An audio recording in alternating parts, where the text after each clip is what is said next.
بسم الله الرحمن الرحيم. اللهم صل على سيدنا ومولانا محمد وعلى ال سيدنا مولانا محمد. الباب الثاني في الذكر والحذف. تاسو ویلو چې علم المعانی دا کتاب بدري علوم باندې مشتمل دی، په علم المعانی باندې، په علم البيان باندې، په علم البديع باندې. به دا خبره هم کړي وا چې علم المعانی په دې کې اته بابونه دي. اولنې باب چې نه دا پای کې په کلام باندې خبره وا چې هغه یو خبره یو انشاء او بیا انشاء یو طلبي او غیر طلبي. دا انشاء طلبي پنځه قسمونه: امر، نهي، استفهام، تمني او ندا. او غیر طلبي دغه تعجب سره کلوي او کله په افعال مد او ضم او افعال مقاربه، افعال رجاء دا د شوم. او دویم باب چې دا د ذکر او د حذف مبارک دی، یعنی دا مسند او مسند الیه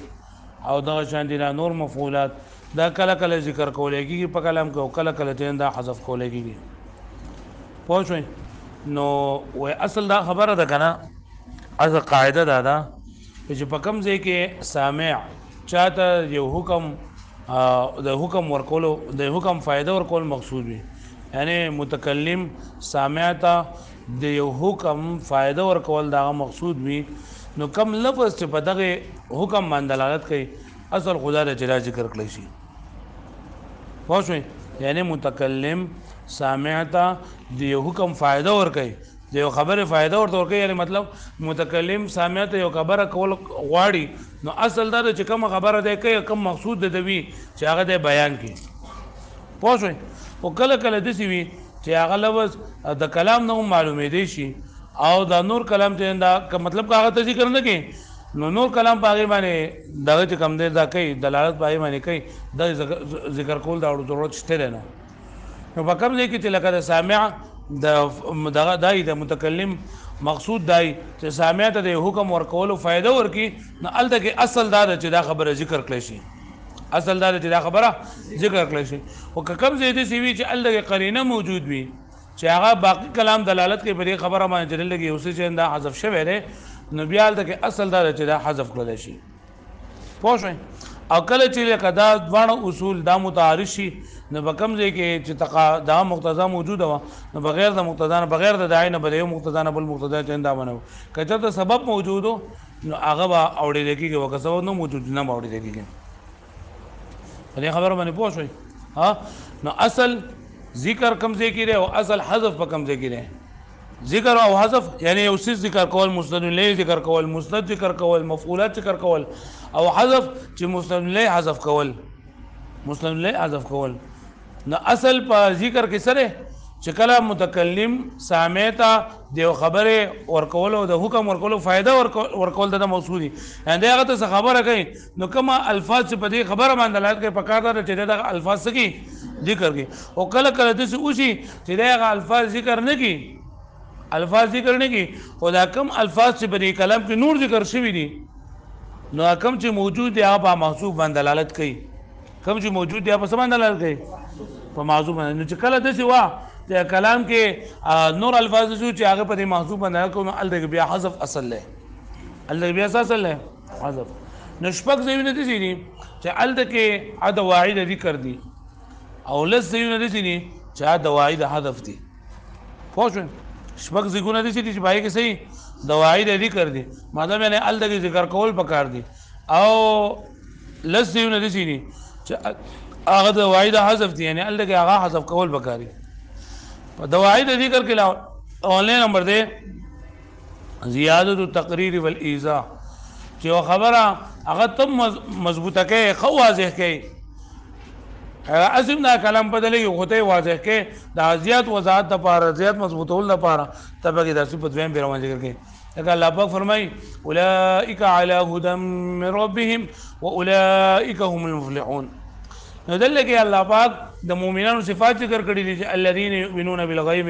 ويقيمون الصلاة ومما رزقناهم ينفقون والذين يؤمنون بما انزل اليك وما انزل من قبلك وبالاخره هم يوقنون. بیا الله پاک وایي اولئک علی هدى من ربهم، دا کسان په هدایت باندې دي، او اولئک هم المفلحون، دا کسان کامیاب دي. نو وی فهم پیرمان چې دا اولئک ذکر شوی دی دا زیات وضاحت او د مضبوطوالي لپاره، کدا پکې نه ذکر شوی د ویل شوی چې اولئک علی هدى من ربهم وهم المفلحون نو معنی صحیح و چې دا کسان په هدایت باندې او دا کسان کامیاب دي یعنی اولئک پکې په دویم ځل نه ذکر شوی نو ضرورت نه خدا ذکر شوی د دې لپاره دا چې په دې کلام کې خو وضاحت پیدا شي خدا کلام چې دا مضبوط شي چې دین هم د هدایت باندې کوم کسان دي هم دغه صفات والا کسان مراد دي او کوم کسان چې کامیاب دي داګین هم دغه صفات والا کسان مراد دي کوم چې اشاره نه بدوي برمان دا اولایک ذکر کول د زیات تقریر لپاره دي پوه شئ دوه نمبر دا چې قرینه چې نه دا کمزور په قرینه باندې اعتماد کمزوري وي یا قرینه کمزوري وي دا قرینه باندې اعتماد د کمیدو د وجنه یو لفظ ذکر کولای قلة الثقة بالقرینه د ودې د دینه چې یو قرینه کمزوري ده او یا د سامع چې نه دا فهم کمزوري ده یا قرینه کمزوري ده او یا د سامع فهم کمزور لکه مطلب ته د زید ذکر کې د زید په باره کې خبره اترې کې اوس د زید دا خبره اترې ته پرې کوي په منځ کې په بل خبره شروع کړله د عمر خبره دې شروع کړله د بکر خبره دې شروع کړله پوهیږئ لکه پوهیږئ معنی اول ته د زید تذکره دې شروع کړله بیا یې په منځ کې د هغه تذکره پرې ښودله د عمر تذکره دې شروع کړله د بکر تذکره دې شروع کړله او بیا هو نعم الصدیق هو نعم الصدیق اوس دلته کې دا هو دا تا ذکر کو نو بدی کو سامع الله کې کمزور راته پته نه لګی چې ونه مراد څوک دی زید ته مراد دی که عمر ته مراد دی که بکر ته مراد دی یاد راکته چې د دینه زید مراد د زید ذکر خو مخ کې شوی دی اوس خو نه شوی نو په دغه ځای کې ته دا ذکر کې چې زید نعم الصدیق زید ډیر زیات خسړی دی نو دلته کې د هو په ځای باندې ذکر کول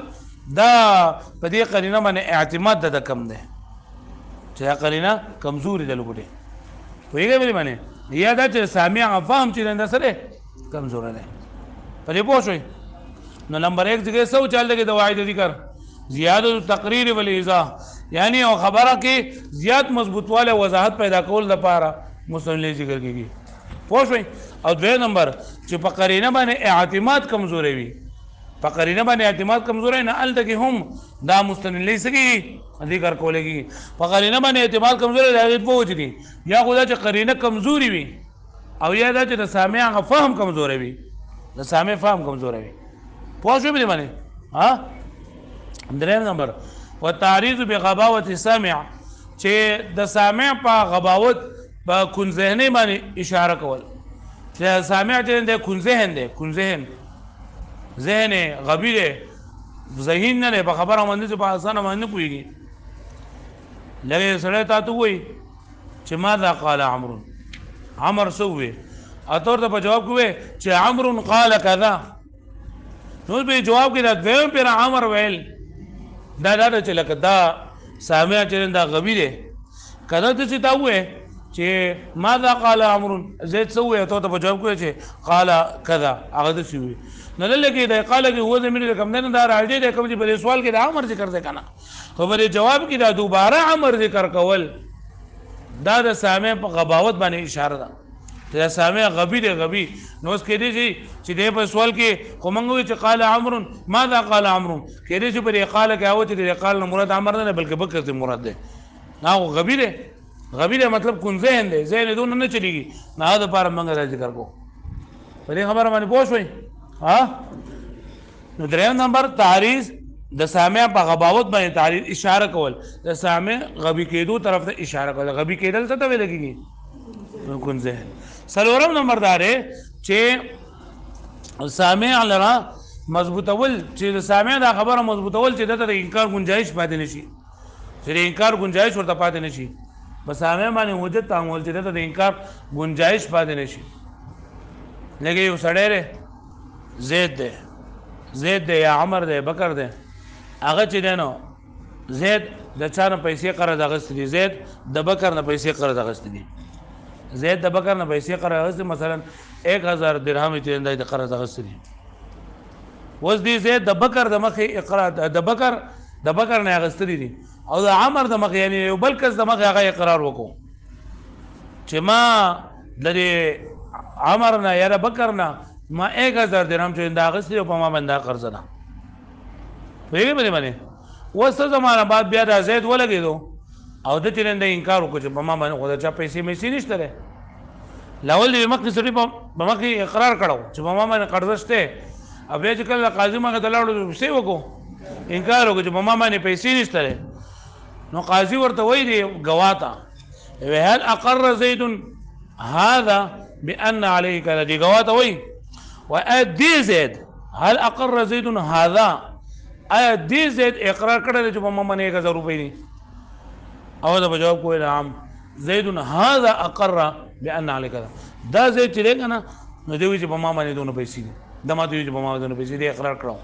اوس داسې که دی وایي چې هل اقر زید هذا بأن عليه كذا چې آیا دې زید اقرار کړی چې په ما باندې 1000 روپۍ دي جواب کې شاهد وایي کوم چې ګواه دی چې نعم او اوس خبره ختمه ده خو دې دا خبره د دې لپاره کوي چې نه داسې ووایه زید هذا اقر چې دې زید دا اقرار کړی چې ما باندې چې لکه دی بیا سبا ورځ انکار ونه کړي چې ما ته خو دې نعم او بیا دې به ذهن کو چې نه ما خو بل څوک مراد و دې په دې نکاحونو کې چې ته وایې که نه چې لکه تا د پلانکۍ لور دا چې پلانکۍ نومې ده د پلانکۍ لور ده نو تا د پلانکۍ دپاره قبوله کړې ده هغوی او قبوله کړې مې ده داسې به نه دا به وایي چې ما دا جنۍ چې د پلانکي لور ده د پلانکي دپاره چې زما زوی دی یا مې رور دی د هغه دپاره مې قبوله کړې ده چې دا وضاحت پکې دی وکړي چې یاره د هغه دپاره مې قبوله کړې ده نو هغه خبره چې او تزیل علی السمع حتی لا یتأتی له الانکار چې ته د بیا د انکار ګنجایش پاتې نه شي چې دی بیا وروسته چې هلکه تا خو جنۍ قبوله کړې وه ته یې قبوله کړې ما خو د ما په ځای کې ګوره دا سړی نه و ما د ځان دپاره قبوله کړې وه د هغه دپاره مې نه ده قبوله کړې نو بیا په دې خو چې کله دی وایي چې نه دا جنۍ ما د هغه دپاره قبوله کړې ده نو اوس دې سبا ورځ انکار نه شي کولی چې دی ما خو ځان دپاره قبوله کړه ځکه د نوم اخیستلی دی نو کله دا نوم د پکې اخیستل د دې لپاره ضروري پوهېږئ ولې باندې پنځم نمبر چې کله یو حکم ناشنایي نو هلته کې تعجب دپاره هم دا خبره ظاهره ولګېږي تعجب دپاره لکه مطلب یو سړی علي یقاوم الاسد چې علي دا د منظري سره مقابله وکړله نو اوس د منظري سره مقابله کول دا خو یو ناشنا خبره ده عجیبه خبره ده تعجب دپاره ته لګېدی علي یقاوم الاسد که ته داسې هو یقاوم هغه لکه علي نه علي د منظري سره مقابله وکړله نو دلته تعجب دپاره ته د نوم ظاهر دی شپږم نمبر اخره دا دی چې لکه د تعظیم دپاره یا د اهانت دپاره دا نوم ته ظاهر دی مستند الیه ظاهر دی ها د تعظیم دپاره او کله الفاظ هم د دې لپاره دي چې د تعظیم دپاره یا د اهانت دپاره استعمالېږي لکه تا ته یو سړی وایي هل رجع القائد هغه امیر د لښکر چې انده راغلی دی نو د دې جواب خو دا چې نعم یا لا چې راغلی دی یا نه راغلی پوه شوې خو ته ورته وایې رجع المنصور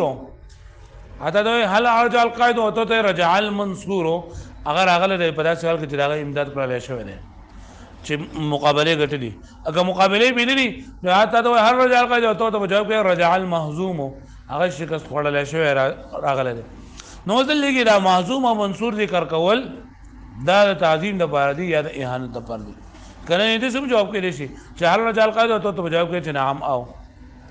خو شوي نو لږې دا منصورو یا محزومو دا چې ذکر کړي دا د تعظیم یا د اهانت دپاره دلل کوي نو دا شپږ چې دا د وعید ذکر وو یعنې په دې شپږ ځایونه دا تقاضا کوي دا غواړي چې دلته کې دا مستند الیه ذکر کړی شي پای کې نمبر 1 زیادت تقریر ولیزا دویم چې په قرینه باندې اعتماد لګوي دریم په سامع په غباوت باندې اشاره وي او څلورم دا چې د سامع د انکار گنجائش پاتې نشي او پنځم نمبر تعجب دپاره او شپږم نمبر د تعظیم او د تحقیر دپاره پوه شوئ اوس وګورئ دې ته الباب الثاني في ذکر والحذف دویم باب دا د ذکر او د حذف په باره کې دی اذا اريد افاده السامع حکما کله چې اراده ولري فائدہ ورکول سامع ته د یو حکم فاي لفظ يدل على معنى فيه پس هر هغه لفظ چې دلالت کوي په هغه معنی باندې کوم چې بدی کې دی فالاصل ذکرونه بیا اصل لاغي ذکر دی یعنی مطلب داسې الفاظ چې هغه په دغه معنی باندې دلالت کوي نو دا الفاظ ذکر کول دا اصل دی پوه شئ واي لفظ علم من الكلام او هر هغه لفظ چې پیژندل کېږي د کلام نه لدلالت باقی علیه د وجه د نه چې باقی کلام دلالت کوي په دې باندې مطلب دا کلام نه خدا حذف شوی دی خدا باقی کلام چې دا دلالت کوي په دې باندې چې لږه اوس حذف شوی دی نو فالاصل حذفه نو بیا اصل لاغي حذف دی و اذا تعارض هذان الاصلان یو کله چې دا دوه اصلونه دی ول سره متعارض شي مقابل شي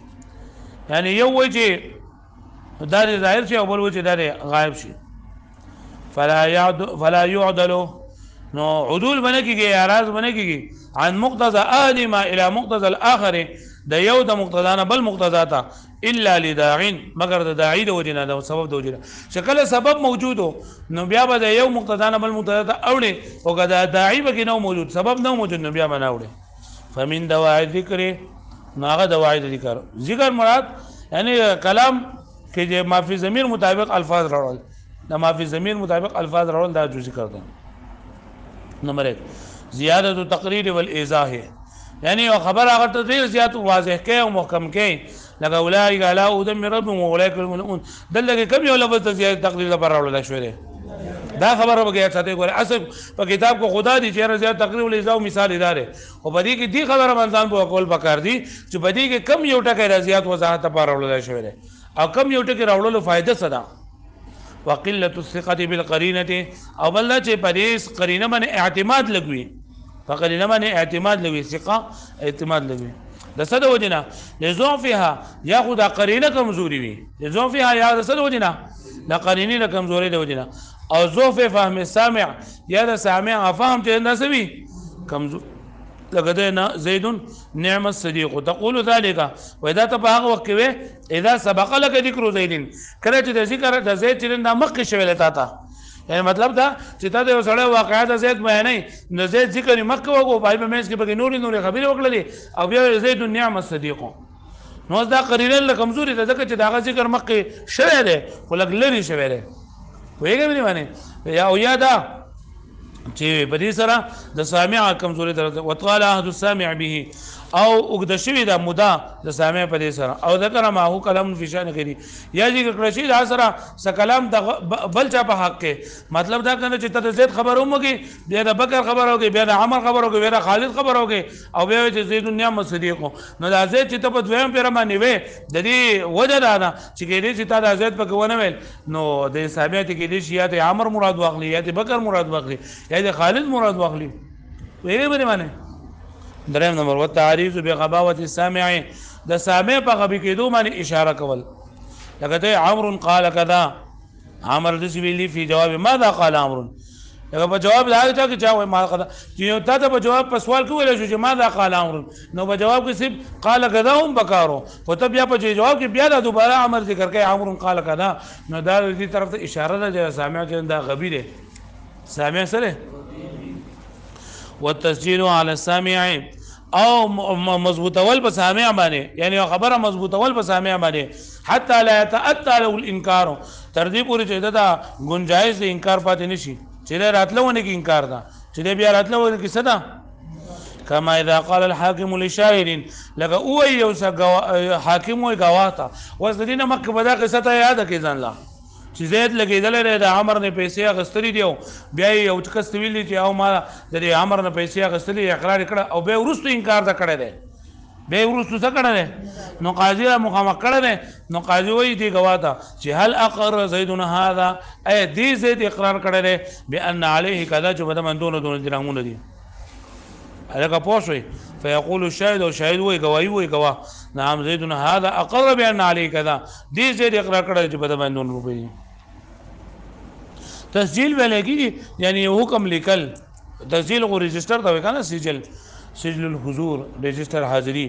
نو تسجیل معنی یعنی لیکل ومنګه مضبوطول یو خبره هغه مضبوطول کا په لیکلو سره هغه ببل سره پینځم نو تعجب او د تعجب د پاره هم کله کله دا مستنلی دا ځای کې اذا كان الحكم غريبا کله چې حکم ناشناوي لکه علي يقاوم الاسد تقول ذلك مع سبق ذکری ودا ته په وخت چې مکه ذکر شوی یعنی د زید مکه ذکر شوی دی او د ذکر د زید تذکرہ روانه ده نو پدې کې کته د سوې چې هو يقاوم الاسد نو دینه مراد زید غستلېږي کې لیکن دا خبره عجيبه ده دا تعجب د ظاهرول لپاره ته چې علي يقاوم الاسد علي ګوره د زید سره د اسد سره منځري سره مقابله کړی دا جنگ کړی دی شپږم والتعظیم والاهانه اذا كان اللفظ يفيد ذلك او د تعظیم لپاره او د اهانت لپاره هم دا لفظ ظاهر ولګي خو چې کله دا لفظ د سی وي یعنی کوم چې ظاهر ولګي کې د غلفظ دسی وي چې هغه تعظیم او د اهانت معنی به فردی یعنی تعظیم او د اهانت فائدہ ورکوي کأن يسألك سائل لك ستانه د پوسو کې یو سوال کوم کې چې هل رجع القائد ایا دا قائد امیر د اخر واپس شوی فتقول تو رجع المنصور او المهزوم رجع المنصور یعنی دا تعظیم تر اشاره ده چې هغه واپس شوی په داسر کې د مدد کړل شوی ایا تو رجع المهزوم چې هغه واپس شوی شکست خورده هنده شکست خوړل نه دا مهزوم چې د اهانت د پاره ده او تا منصور د تعظیم د پاره ده هلکه پوه شوې بلې معنی هلکه بلې معنی پوه شوې نو دلته کې دا رجع المنصور او د عظمت لپاره دا منصور چې نن ذکر کړی دی او تا رجع المعزوم دلته کې دا معزوم د اهانت لپاره ذکر کړی دی پوه شوې نو ګور نن سبق کې خو یو موږ دویم نمبر باب شروع کو ذکر او حذف نو ذکر کم ځای کې دا اصل له او حذف کم ځای کې اصل له او بیا موږ چې دوايي د ذکر چې کم شپږ دي نو دا غي موږ مثالونه او دا غي خبره تر وکړه په دې پوه شوې تاسو واړو شابه زړه